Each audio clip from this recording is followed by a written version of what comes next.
This is your brain on anime. Any questions? God of Highschool is the second webtoon Crunchyroll collaboration project to come out this year, showing us once again that webtoons will be the next big thing to be adapted into anime.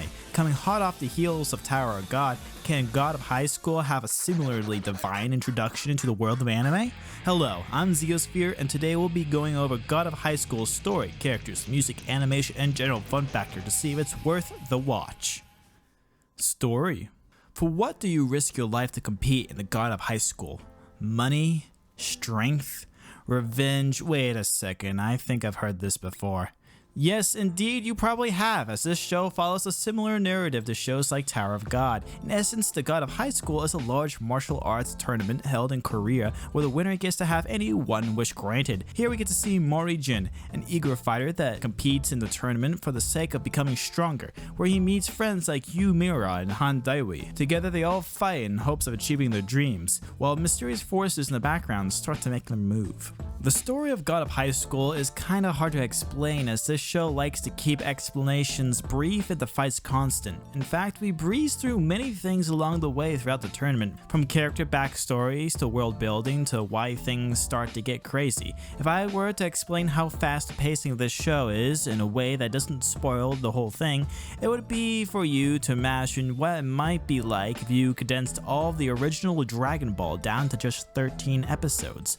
One episode you're fighting in a martial art tournament, then everyone gains stands, and suddenly the next thing you know, you're dropping meteors on God. I guess the best way to describe what is happening behind the scenes of the tournament is that there are powers called Cheryok that are powers borrowed from powerful beings like gods or other supernatural entities. There are multiple organizations and individuals that compete in the tournament, which made specifically to find these people with Cheryok in order to find the person with the key, or an object that contains the power of a god, so they can use it in their own schemes. For now though, the players that want to get their hands on the key are namely Nox, a cultish organization, and the executives, which run the tournament. Yeah, the story of God of Highschool is a bit lacking, not really in imagination, but being able to explain things in depth enough so that you know why these people are fighting, or who and why the tournament is being run, what Nox wants, etc. This show sprints past any sort of world building as it runs its way to the amazing fight scenes that appear each episode. I read all of the Tower of God webtoon after I saw the show because I was really interested in the world and characters, but I think I might check out the webtoon of God of Highschool just to figure out what the heck is happening. Overall, there is something here and it tries to build up a massive power structure and world, but there just isn't enough time given for everything to either sink in or to be explained properly. Characters. Due to the very touch-and-go nature of the show, the characters themselves are not very fleshed out except for the main cast, and even then we're stretching things a bit. The main protagonist is Mori-jin, adopted grandson of legendary warrior Taijin-jin that competes in the tournament to become stronger so that one day he'll be able to meet his grandfather again. He has pretty typical shonen protagonist features such as being very quick to jump to conclusions, playful with his friends, and overly eager to fight strong people. He's like Goku, but in high school? Honestly, now that I think about it, I haven't once seen any of these characters interact in regular school life. Anyway, there are his friends Yu Mira, sole inheritor of the Moonlight Sword style, whose dream it is to spread the martial art to keep it alive, and Han Daiwi, master of karate who fights in order to get enough money to help cure his close friend of terminal illness. He probably has the most characterization out of everyone to cast, as he is seen through the show working odd jobs in order to gain enough money, as well as fighting the most desperately when he thinks he needs to win for his friend's life. These three are the core of the story, and so far they play pretty well with each other. There are also a whole host of other characters in this show, like all the competitors that are swiftly swept out of the story once their fight is done, the tournament organizers, and their enemies of Nox. Though I think that each character is likable in their own ways and can have their moments of introspection or weakness, the rapid pacing of the show leaves it in the dust. The most amount of characterization you'll have for any of the characters is one episode where they'll tell you a bit about their backstory, and that's it. Even Mori, the main character, doesn't really have his backstory explained properly until the midpoint in the series, and by then we're going over multiple other characters and their roles in the world. Again, there is something here with the characters, but we need a proper trial period before we can care about them starting fighting JoJo characters or god demons. Music. The OP is Contradiction by Kasuki featuring Tyler Carter. Nobody's going to argue the OP for this show is amazing. It's this high octane electronic dubstep that gets you hyped for each episode. It has these hard synths and catchy chorus vocals that would be right at home in rave.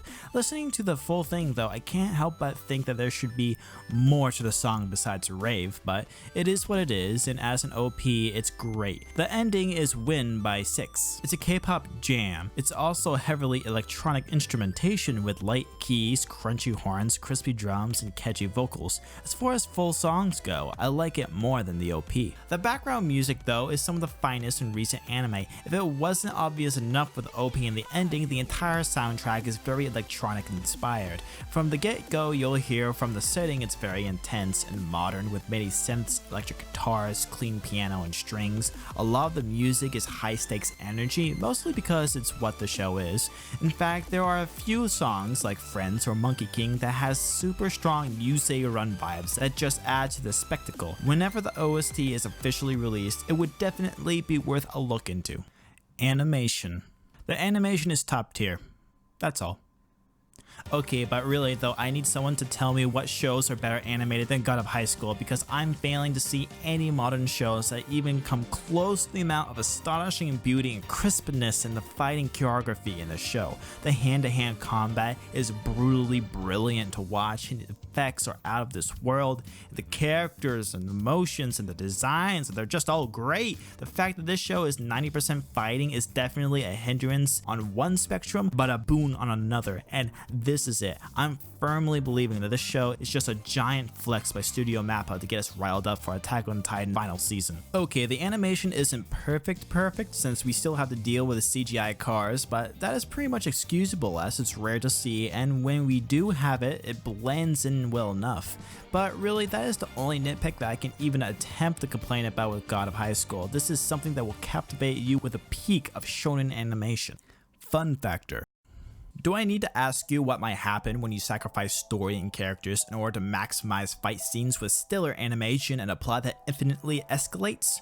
You get the best time of your life, that's why. Who needs a well thought out story? You got a guy doing a triple kick in the air against someone who just flattened out an entire crowd the first minute of introduction. Who needs deep characters with interesting motivations when you have fucking JoJo characters engaged in fucking stand battle with epic music and amazing visuals? Who needs pacing when an old dude just changed a bunch of nukes into Mount Rushmore in order to kill God and then realized it wasn't enough, so he summoned a meteor on top of that for good measure?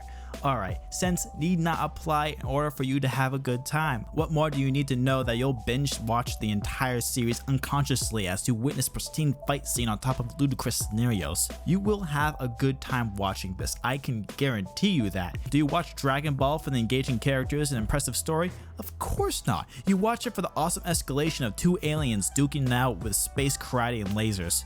Just think about this show like that. It'll get you so far, goddamn. Conclusions. I've heard from fans of the series that they cut a lot of content and rewrote a few scenes for the webtoon for the anime, and that makes me very curious. The anime was extremely fast paced to the detriment of its world and characters, but gave us some of the best animated fight scenes in anime. Along with a killer soundtrack, this is pure adrenaline reincarnated into anime form. Averaging all of our scores, we come out to a final score of 7.7 out of 10. I will probably start reading the webtoon as soon as I'm done with The Gamer. For alternate anime recommendations, let's start with obvious Tower of God.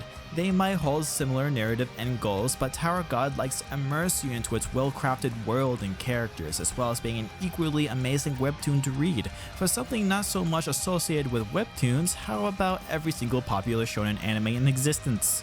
But to boil it down even more then, in the spirit of Spooktober, let me remind everyone that Hellsing Ultimate is a show that you need to watch if you love the violent chaotic fun that seems to escalate in every episode.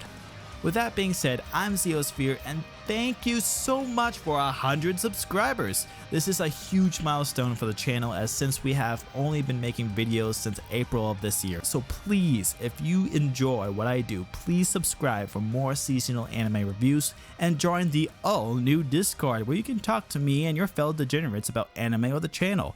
So like the video if you enjoyed, please subscribe and join the Discord if you haven't. Thanks for 100, and don't forget to stay cultured.